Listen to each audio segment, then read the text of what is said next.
ரவிமோகன் மேல mixed reviews வருது. But என்ன பொறுத்த வரைக்கும் தனி ஒருவர் நாராயணசாமி எப்படி பண்ணியிருந்தாரோ அந்த மாதிரியான ஒரு வில்லத்தனம் இதுல. உங்க பார்வையில் எப்படி இருக்கு? இது வந்து அரசியல் பேசக்கூடிய ஒரு படம். இது முழுக்க முழுக்க அரசியல் பேசக்கூடிய ஒரு படம் தான். 1965ல அப்ப இருந்த தலைவர்கள் எல்லாம் காமிக்கிறாங்க. தெலுங்கு, மலையாளம், கன்னடம், வங்காளம், இதுல இருந்து ஒவ்வொரு தங்களா கேமியோ பண்ணிருக்காங்க. ஒரு பெரிய ஆக்டர்ஸ் கேமியோ பண்ணிருக்காங்க. இந்த படத்துல ஒரு மறைக்கப்பட்ட வரலாறு சொல்லப்பட்டிருக்கு. அந்த 1965 பிப்ரவரி 12 அன்னைக்கு பொள்ளாச்சியில என்ன நடந்துச்சு. சூர்யாவுக்கு வந்து இது மிக ஒரு பெரிய காஸ்ட்லி மிஸ் அப்படின்னு தான் சொல்லுவேன் நான். அவரு பேன் இந்தியா முகத்துல மாட்டிக்கிட்டு அதுல கங்குவா பக்கம் போனதுல இதை மிஸ் பண்ணிட்டாரு. அவரு பராசக்தி படம் வெளியானோன்னு நிறைய பேர் சொன்னது என்ன, இந்த படம் வந்தது அப்படின்னா நிறைய ஓட் பேங்கிங் அதிகரிக்க வாய்ப்புகள் இருக்கு அப்படின்ற மாதிரி சில இந்த மாதிரி அரசியல் விமர்சகர்கள் சொல்லிட்டு இருந்தாங்க. படமா பார்த்தா படத்தினால அவங்களுக்கு பெரிய ஒருவேளை ஜனநாயகம் முன்னாடி வந்து ரிலீஸ் ஆயிட்டு இப்ப பராசக்தி ரிலீஸ் ஆயிருந்ததுன்னா இப்ப இருக்கிற வரவேற்பு கிடைச்சிருந்திருக்கு. இப்ப இருக்கிற ஓப்பனிங் கண்டிப்பா கிடைச்சிருந்திருக்காது. ஏன் இந்த சென்சார் பிரச்சனை எதனால வருது? அதை பத்தி அது முழுக்க முழுக்க அரசியல் தான். அதாவது சென்சார் போர்டுங்கிறது ஒரு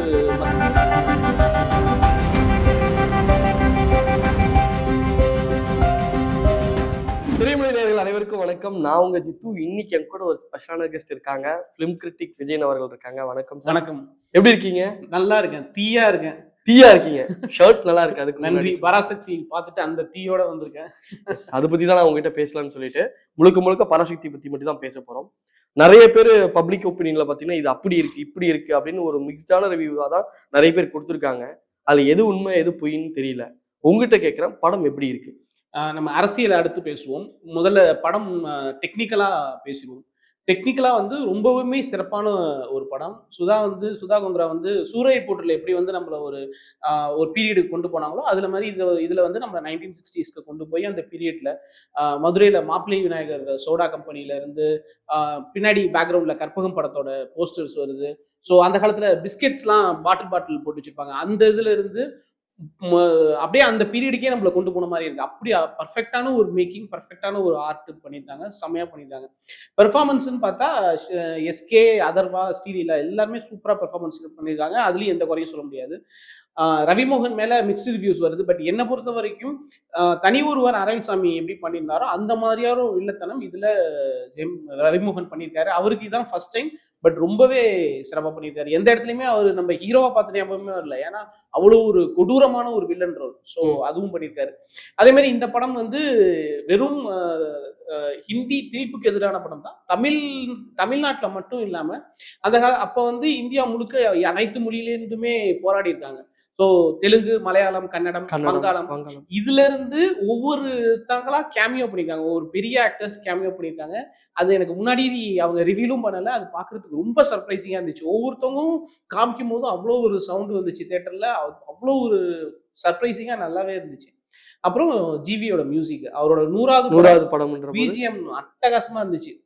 ரொம்ப வெறியான ஒரு நிறைய தீ மாதிரியான வசனங்கள் இருக்கா. ஸோ அதுக்கு பிஜிஎம்மும் செம்மையா பண்ணியிருந்தாரு. அசுரன்ல பண்ண மாதிரியான ஒரு பிஜிஎம் சூப்பராகவே பண்ணியிருந்தாரு. ஓகே, இப்போ பராசக்தி அப்படின்னு ஒரு படம் வரும்போது அந்த படம் நல்லா இருக்கு நல்லான்றதை தாண்டி இது எப்படி விமர்சனத்துக்குள்ளா போச்சு அப்படின்னா, பராசக்தி வந்து ஃபேவரபிளா இருக்கு, ஜனநாயகன் வந்து ஃபேவரபிளா இருக்கு அப்படின்னு ரெண்டு படத்தை ரெண்டு கட்சிக்குள்ள இருக்கிற ஒரு படமா மாத்திட்டாங்க. உங்க பார்வையில் எப்படி இருக்கு? இது வந்து அரசியல் பேசக்கூடிய ஒரு படமா? இது முழுக்க முழுக்க அரசியல் பேசக்கூடிய ஒரு படம் தான். 1965ல அப்ப இருந்த தலைவர்கள் எல்லாம் காமிக்கிறாங்க. சேத்தன் வந்து அறிஞர் அண்ணாவா பண்ணியிருக்காரு. குரு சோமசுந்தரம் வந்து கலைஞரா வராரு. குரு சோமசுந்தரம் வந்து ஒரே ஒரு சீன் தான், அவருக்கு ஒரே ஒரு டைலாக் தான். பட் அண்ணா வந்து அப்பப்ப நடுவுல வராரு. பட் இது வந்து இந்த இப்ப தமிழகத்தை ஆள்ற கட்சிக்கு ஃபேவரா இருக்குங்கிறத தாண்டி அப்போ தமிழ்நாட்டுல ஆண்ட கட்சி இந்த விஷயத்துல அவங்க எப்படி நடந்துகிட்டாங்க அப்படிங்கிறத பர்ஃபெக்டா எனக்கு தெரிஞ்சு உண்மைக்கு மாறாம உண்மையா பதிவு பண்ணியிருக்காங்க. இதை எல்லாத்தையும் தாண்டி எனக்கு வந்து இந்த படம் வந்து ஒரு வரலாற்று ஆவணமா நான் பாக்குறேன். ஏன்னா நம்ம ஸ்கூல்ல படிக்கும் போது சுதந்திர போராட்ட காலம் வரைக்கும் தான் நமக்கு படிச்சிருப்போம். 1950ல ரிபப்ளிக் டே வரைக்கும் தான், ஜனவரி 26, 1950 வரைக்கும் தான் நம்மளுக்கு சோசியல் சயின்ஸ்ல ஹிஸ்டரியில படிச்சிருப்போம். அதுக்கப்புறம் இருக்கிற 75 வருஷ வரலாறு வந்து இன்னைக்கு இருக்கிற இளைஞர் யாருக்குமே தெரியாது. ஸோ இந்த படத்துக்கு ஃபேமிலி அல்லது எஸ்கே ஃபேன்ஸ் போறவங்க, ஜென்சி கிட்ஸ் எல்லாருக்கும் இந்த படம் வந்து அவங்க போகும்போது பார்க்கும்போது அவங்களுக்கு எதுவுமே புரியாது. கீழே பேரெல்லாம் போடுறாங்க. அந்த பேரெல்லாம் வந்து அவங்க வெளியில வந்ததுக்கு அப்புறம், யாரு இவங்க? என்ன நடந்திருக்கு? எத பத்தி இவங்க பேசுறாங்க? அப்படின்னு அவங்க எடுத்து படிக்கிறதுக்கு ஒரு முக்கியமான ஒரு ஆரம்ப புள்ளியா இந்த படம் இருக்கும். So okay. அந்த ஆரம்ப புள்ளிய வச்சதுக்காக சுதாவுக்கு நன்றி சொல்லணும். கண்டிப்பா. இப்போ இது வந்து படத்தோட ட்ரெய்லர் பார்க்கும்போதே தெரிஞ்சு இந்தி திணிப்புக்கு எதிரான ஒரு படம் அப்படின்னு. இதுல வந்து நெறைய பேரோட உழைப்பு இருக்கு. ஆனா அது வந்து ஒரு குறிப்பிட்ட ஒரு ஆளுகள மட்டுமே ப்ரொஜெக்ட் பண்ற மாரி இருக்கு. பார்ட்டி ஃபேவரபிளா இருக்கு அப்படின்ற மாரியான ஒரு கருத்துக்கள் வருதே. இது வந்து ஃபுல்லாவே ஸ்டூடண்ட்ஸ் மூவ்மெண்ட்டா காமிக்கிறாங்க. அவர் அண்ணாவோட ஈடுபாடு இதுல இருக்கிற மாரியும் காமிக்கல. அல்லது எந்த கட்சியோட ஈடுபாடும் இதுல இருக்க மாரி காமிக்கல. ஃபுல்லாவே ஸ்டூடண்ட்ஸ் மூவ்மெண்ட்டா காமிக்கிறாங்க. அத தாண்டி மறைக்கப்பட்ட வரலாறுன்னு நெறைய இருக்கு. அது பெரிதும் வெளியில பேசப்படுறதில்ல. இந்த படத்துல ஒரு மறைக்கப்பட்ட வரலாறு சொல்லப்பட்டிருக்கு. அந்த 1965 பிப்ரவரி 12 அன்னைக்கு பொள்ளாச்சியில என்ன நடந்துச்சு? ம். அப்படிங்கிறது வரலாறுலயே கிடையாது. ஆ ம். அதுல கடைசியா வந்து சொல்லுவாங்க மறைக்கப்பட்ட வரலாறுன்னு. இந்த கிட்டத்தட்ட அது நானும் பொள்ளாச்சி எனக்கே தெரியாது. எ எனக்குமே நேத்து வரைக்கும் தெரியாது. இந்த படத்த பத்தி படிக்கும்போது, அப்ப என்ன நடந்துச்சு அப்படின்னு ஒரு ஆர்வத்துல போய் பார்க்கும்போது தான் தெரியுது. இப்படி ஒரு கொடூரமான ஒரு மிகப்பெரிய ஒரு சம்பவம் நடந்திருக்கு பொள்ளாச்சியில, அந்த சமயத்துல அப்படின்றது. அது வந்து வரலாறுல எழுதப்படாமயே போயிடுச்சு, அல்லது யாராலயும் பேசப்படாமயே போயிடுச்சு. நம்ம ஒவ்வொரு வருடமும் ஜனவரி 25ஆம் தேதி மொழிப்போர் தியாகிகள் தினம்னு கொண்டாடப்படுது. எல்லா கட்சிக்காரங்களுமே பண்றாங்க. அதுல வந்து பெயர் தெரிஞ்ச ஒரு 10 பேர் அல்லது 15 பேரோட புகைப்படத்த வச்சு அவங்கள கொண்டாடிக்கிட்டு இருக்கோம். ஆனா பெயர் தெரியாத பொதுமக்கள்ல இருந்து மிகப்பெரிய ஒரு உயிரிழப்பு நடந்திருக்கு. அத பத்தி இதுவரைக்கும் யாருமே பேசல. அந்த விஷயத்த சுதா எப்படி கண்டுபிடிச்சு பேசுனாங்கன்றது தெரியல. உண்மையிலேயே அத பார்க்கும்போது ரொம்பவே கஷ்டமா இருந்துச்சு. எதனால இவ்வளவு நாள் பேசாம இருந்தாங்க? இத பத்தி நம்ம நெறைய பேசணும் அப்படின்னு தோணுது. இதுக்கப்புறம் இத பத்தின விவாதம் பெருசா போகும். கண்டிப்பா. இந்த மாரி பராசக்தி படம் பண்ண போறாங்க. இந்த மாரி ஐடியாவா பண்ண போறாங்கன்ற பேச்சு வரும்போது, இதுக்கு வந்து சூர்யா தான் ஃபர்ஸ்ட் பண்றாங்க அப்படின்ற மாரி இருந்தது. அப்புறம் சில பல காரணங்களால சூர்யா வெளிய போனாரு. சிவகார்த்திகேயன் அவர்கள் வந்தாரு. இந்த படம் சிவகார்த்திகேயன் அவர்களுக்கு எந்த அளவுக்கு பக்கபலமா இருக்கு? ஒருவேள சூர்யா பண்ணியிருந்தா எந்த அளவுக்கு இருந்திருக்கும்? இது சிவகார்த்திகேயனோட 25வது படம். அவர் அமரன்ல வந்து ஒரு கமர்ஷியல் சக்சஸ் பார்த்துட்டாரு. அ சமூக விஷயங்கள பேசுற படம்னு பார்த்தா, இதுதான் அவருக்கு முதல் படம். ஸோ ஒரு மாஸ் ஹீரோவுக்கான முக்கியமான விஷயம் அவருடைய படங்கள்ல சமூக பிரச்சனையும் பேசுறது. அதுக்கு இந்த படம் வந்து அவருக்கு ஒரு ஆரம்ப புள்ளியா இருக்கும். இதுக்கப்புறம் அவர்ட்ட இருந்து நெறைய சோசியல் இஷ்யூஸ் சார்ந்த படங்கள் எதிர்பார்க்கிறேன். அவர் பண்ணணும்னு என்னுடைய ஆசை. ஸோ அவருடைய கரியர்ல இது ரொம்ப ரொம்ப ஒரு முக்கியமான படம். அவரோட கரியர்ல அவர அடுத்த கட்டத்துக்கு எடுத்துட்டு போறதுல. ம். சூர்யாவுக்கு வந்து இது ஒரு பெரிய காஸ்ட்லி மிஸ் அப்படின்னு தான் சொல்லுவேன் நானு. ம். அவரு பேன் இந்தியா முகத்துல மாட்டிக்கிட்டு, அதுல கங்குவா பக்கம் போனதுல இத மிஸ் பண்ணிட்டாரு. அவரு ட்ரூ. வரும்போது இந்த படத்துக்கு புறநானூறுன்னு ஒரு பேர் இருந்துச்சு. எஸ். அந்த அந்த டைட்டில வச்சும், சூர்யாவ வச்சும் தான் ஃபுல் கதையுமே எழுதியிருக்காங்க. படத்தோட ஃபர்ஸ்ட் ஷாட்ல இருந்து லாஸ்ட் ஷாட் வரைக்கும் அந்த புறநானூறுங்கிற வார்த்தை வந்து வந்துகிட்டே இருக்கு. அட்லீஸ்ட் ஒரு 100 தடவ அந்த வார்த்தைய காமிச்சிருப்பாங்க. 100 தடவ அந்த வார்த்தை பேசப்பட்டிருக்கும். பட் அதுதான் இந்த படத்துக்கான ஆப்ட்டான டைட்டிலா இருந்திருக்கும். சூர்யா இருந்திருந்தாங்கன்னா. ஸோ அந்த மாரியான ஒரு பவர்ஃபுல்லான ஒரு கதைய அவர் மிஸ் பண்ணது வந்து அவருக்காக நான் வருத்தப்படுறேன் உண்மையிலேயே. ம். இது வந்து தமிழ் மொழி பேசக்கூடிய, தமிழ் மொழி சார்ந்த இருக்கக்கூடிய ஒரு படம் இந்தி எதிர்ப்புக்காக. இப்போ இந்த படம் தமிழ்நாடுல நல்லபடியா வரவேற்பு பெறும் அப்படின்றதுல மாற்று கருத்து இல்ல. மற்ற மொழிகள்ல எந்த அளவுக்கு வரவேற்பு இருக்கும்? இது வந்து முதல்ல ஹிந்தி திணிப்புக்கு எதிரான படமா ஆரம்பிக்கும்போது, தமிழ் வாழ்கன்னு சொல்லி ஆரம்பிக்கிறாங்க. அதுக்கப்புறம் அந்த ஸ்டூடண்ட்ஸ் மூவ்மெண்ட்ல ஒவ்வொரு மாநிலமா வந்து கலந்துக்கிறாங்க. இது வந்து இந்தியால ஹிந்திய தவிர இருக்கிற மற்ற அனைத்து மொழிகளையும் ஒடுக்கி இந்திய மட்டும் மேல கொண்டு வர மாதிரியான ஒரு விஷயம் தான் அது. ஸோ இதுல தமிழ்நாடு அளவுக்கு பெரிய போராட்டங்கள் எதுவும் நடக்கல மற்ற மாநிலங்கள்ல. சின்ன சின்ன போராட்டங்கள் தான் நடந்துச்சு. ஆனா அந்த மாநிலத்துல இருக்கிறவங்க இதுக்கு எந்த அளவுக்கு ஆதரவு தெரிவிச்சாங்க அப்படிங்கிறதையும் சொல்லியிருக்காங்க. அதனால தான் ஒவ்வொரு மொழியில இருந்தும் ஒவ்வொரு நடிகர கேமியோ பண்ண வச்சு பண்ணியிருக்காங்க. அவங்க அது ரொம்ப பவர்ஃபுல்லா இருக்கு. டுவர்ட்ஸ் கிளைமாக்ஸ் தான் அது வந்து மொத்த இந்தியாவையும் அ இணைக்கிற மாதிரி இருக்கு. அதுக்கப்புறம் இந்த போராட்டம் வந்து எப்படி அடுத்த கட்டத்துக்கு போகுதுங்கும்போது, அது டெல்லியில தான் அடுத்த கட்டத்துக்கே போகுது. ம். ஸோ இது கிட்டத்தட்ட ஒரு பேன் இந்தியா படம் தான். ஓகே. பராசக்தியில உங்களுக்கு மனசை கவர்ந்த நடிகர்கள், இல்ல அதோடைய ஒரு கதை நகர்வா இருக்கும். எது உங்களுக்கு ரொம்ப மனசுக்கு நெருக்கமா இருந்தது? மனசுக்கு நெருக்கம்னு சொன்னா, அது சேத்தன் அவர் அறிஞர் அண்ணாவா பண்ணது தான். அவர் எனக்கு நிஜமா அவர பார்க்குற மாதிரியே இருந்துச்சு. அதுக்கப்புறம் ரவிமோகன் தான். எஸ்கேவுக்கு வந்து இது இன்னொரு படம். முக்கியமான படம்னாலும், அவருடைய பெருசா அவர் எந்த வேரியேஷனுமே கிடையாது. அவர் நார்மலா பண்ற ஒரு கேரக்டர் மாதிரியான ஒரு கேரக்டர் தான். இப்ப அதர்வாவுக்கு இது ரொம்பவே ஒரு முக்கியமான படம். அவர் இதுவரைக்கும் பண்ணதுல பரதேசிக்கு அப்புறம் அந்த மாதிரி ஒரு வித்தியாசமான ஒரு ரோல். பட் ரவிமோகன் வந்து இதுவரைக்கும் இந்த மாதிரி ரோல் பண்ணதே கிடையாது அவரு. ரொம்ப சாக்லேட் பாயா மட்டும் தான் இருந்தாரு. ஆக்ஷன்லாம் பண்ணுவாரு. பட் வில்லத்தனம்ங்கிறது முதல்ல அவருக்கு இந்த படத்துக்கு வில்லனா ஒத்துக்கிட்டதே பாராட்டுதலுக்குரிய விஷயம். அவருடைய கேரக்டரைசேஷனும் சரி, அவரோட கேரக்டர் பண்ணதும் சரி, அவருக்கு ஃபர்ஸ்ட் சீன்லயே வந்து இந்த இந்த சுட்டு விரல் வந்து அவருக்கு கட் ஆயிடும். ஸோ அதுக்கப்புறம் அதெல்லாம் அத வச்சு அவர் ஒண்ணு பண்ணுவாரு. அதுக்கப்புறம் ஃபுல்லாவே அதுல பண்ணதுனால அவரால துப்பாக்கில சுட முடியாது. அப்புறம் இடது கை பழக்கமா மாறுவாரு. அது எல்லாமே அந்த கேரக்டருக்காக ரொம்ப மெனக்கெட்டு இருக்காரு. ஆக்ஷன் எல்லாமே சூப்பரா பண்ணியிருந்தாரு. ஓகே. இப்போ மல்டி ஸ்டார்ஸ் பண்ணும்போது, இப்போ அதுல ஒரு சின்ன பிரச்சனை என்னன்னா, எல்லாருக்கும் ஈக்குவலைஸான ஒரு கதை நகர்வு இருக்கணும். ஒருத்தருக்கு டவுன் பண்ணாலுமே அவங்களோட ஃபேன்ஸ் வந்து அத ஏத்துக்க மாட்டாங்க. சிவகார்த்திகேயன் அவர்களும் இருக்காங்க, ரவி மோகன் இருக்காங்க, அதர்வா இருக்கான்றபோது, இவங்களுடைய கதாபாத்திரம் தனிப்பட்ட முறையில எப்படி ஒர்க் ஆயிருக்கு? ஸ்கிரீன் ஸ்பேஸ்ன்னு பார்த்தா, ஃபர்ஸ்ட்டு சிவகார்த்திகேயன், அடுத்து ரவிமோகன், அடுத்தது தான் வந்து அதர்வாவுக்கா இருக்கு. ஸ்கிரீன் ஸ்பேஸ் எவ்வளோ டைம் அவங்க ஸ்க்ரீன்ல வராங்கன்னு. பட் 3 பேருக்குமே ஒரு முக்கியமான கதாபாத்திரம். கதைய அடுத்தடுத்த இடத்துக்கு கொண்டு போறது, கதை நகர்வுக்கு அவங்க 3 பேருமே ஈக்குவலா கான்ட்ரிபியூட் பண்ணியிருக்காங்க. என்ன பொறுத்தவரைக்கும் ஹீரோ எப்படி தனி ஒருவன்ல ஹீரோ ரவிமோகன தாண்டி அரவிந்த் சாமி ஒரு படி மேல நின்னாரோ, அதே மாரி இதுல எஸ்கேவ தாண்டி அவரு வில்லனா பண்ற ரவிமோகன் ஒரு படி மேல இருந்திருக்காரு. ம். ஏன்னா, அவரு ரொம்ப வித்தியாசமான ஒரு கேரக்டர்ல. இது வில்லனா பண்ணியிருக்காரு. அவரு தான் டாப்ல இருக்காரு. ஸோ ஸ்கிரீன் ஸ்பேஸ் கம்மினாலும் அவருடைய பெர்ஃபார்மன்ஸ்ல அத ஈக்குவலைஸ் பண்ணிட்டாரு. பராசக்தி படம் வெளியானோனையும் நெறைய பேர் சொன்னது என்ன, இந்த படம் வந்தது அப்படின்னா, நெறைய வோட் பேங்கிங் அதிகரிக்க வாய்ப்புகள் இருக்கு அப்படின்ற மாரி, சில இந்த மாரி அரசியல் விமர்சகர்கள் சொல்லிட்டு இருந்தாங்க. அது எந்த அளவுக்கு சாத்தியமா இருக்கு? படமா பார்த்தா, படத்தினால அவங்களுக்கு பெரிய ஓட்டு வராது. இந்த படம் பார்த்ததுக்கு அப்புறம் யாராவது இப்ப இருக்க ஜென்ஸி கிட்ஸ் போய் இது என்னன்னு போய் ஆராய்ச்சி பண்ணும்போது, மேபி அவங்க அதுக்கு அந்த மொழிபெயர்ப்புல என்ன கான்ட்ரிபியூட் பண்ணியிருக்காங்கன்னு படிக்கும்போது வேணா அந்த மேல ஒரு சிம்பத்தி வந்து ஓட்டு விழலாம். அத தாண்டி இது வந்து அப்ப ஆளுங்கட்சியா இருந்த ஒரு கட்சி. அவங்க வந்து இந்த விஷயத்த எப்படி ஹேண்டில் பண்ணாங்க? அப்படிங்கிறத ரொம்பவே அதிகமா தாக்கி காமிச்சிருக்காங்க. உண்மையா காமிச்சிருக்காங்க. ஓகே. பராசக்தி விஸ் ஜனநாயகன்ற மாரி ஆரம்பத்துல இருந்தே பேசிட்டு இருந்தாங்க. ஒருவேள ஜனநாயகன் முன்னாடி வந்து ரிலீஸ் ஆயிட்டு, இப்ப பராசக்தி ரிலீஸ் ஆயிருந்ததுன்னா, இப்ப இருக்கிற வரவேற்பு கிடைச்சிருந்திருக்குமா?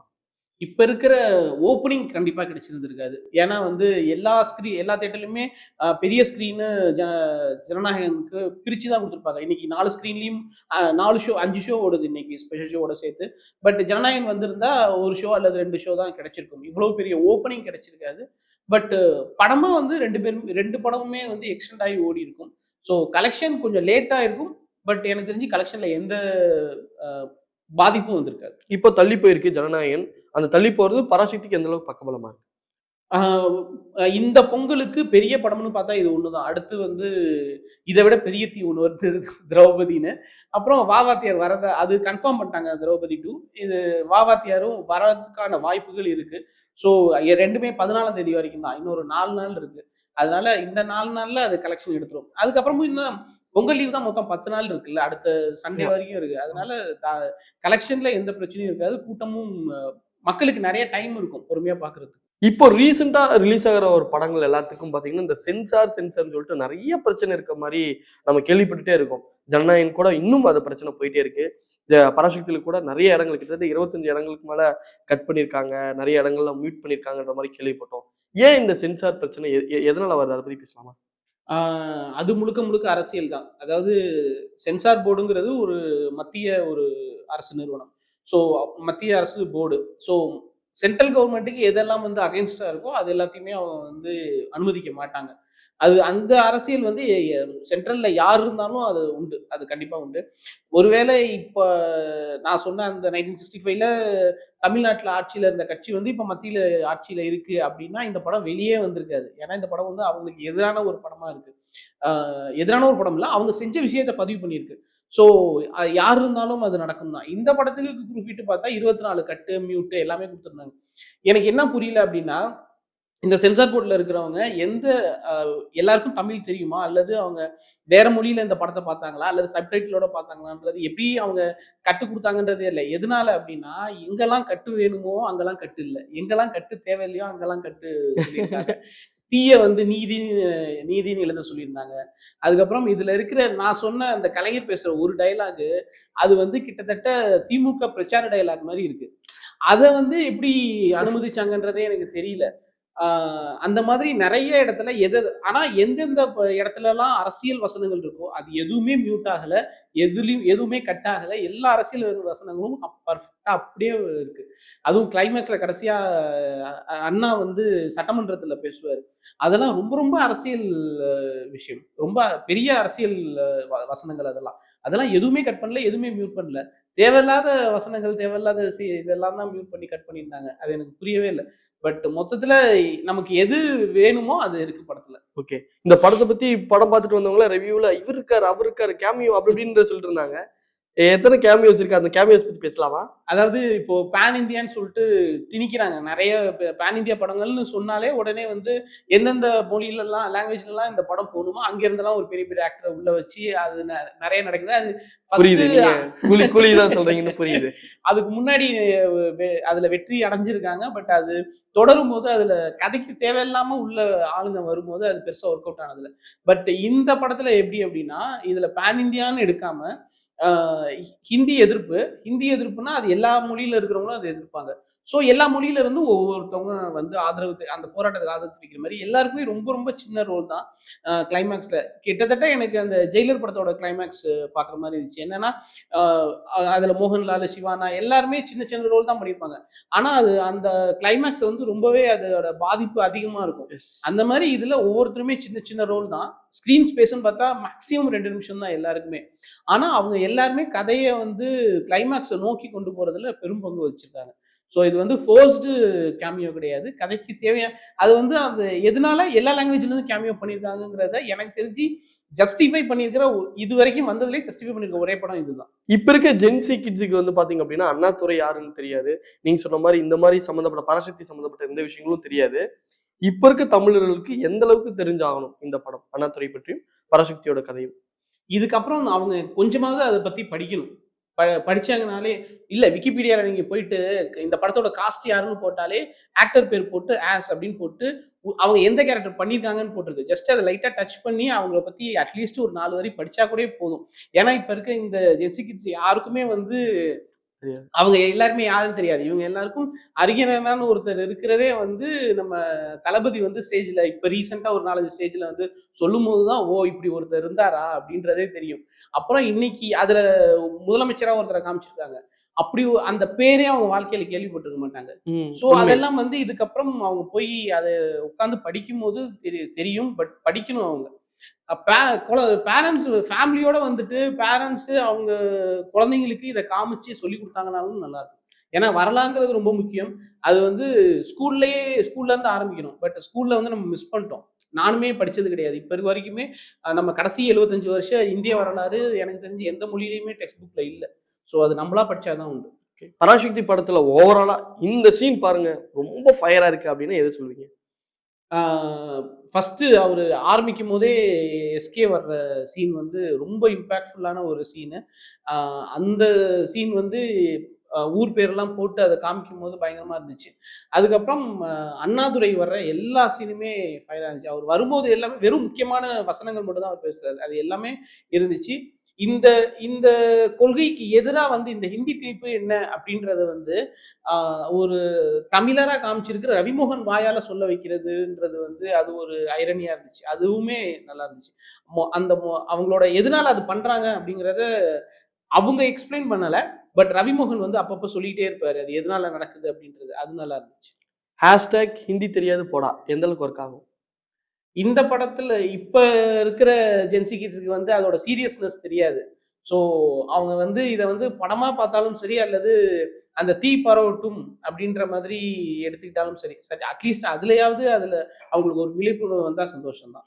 கண்டிப்பா. இவ்ளோ அழகா தெளிவான விளக்கம் கொடுத்ததுக்கு மிக்க நன்றி. நன்றி.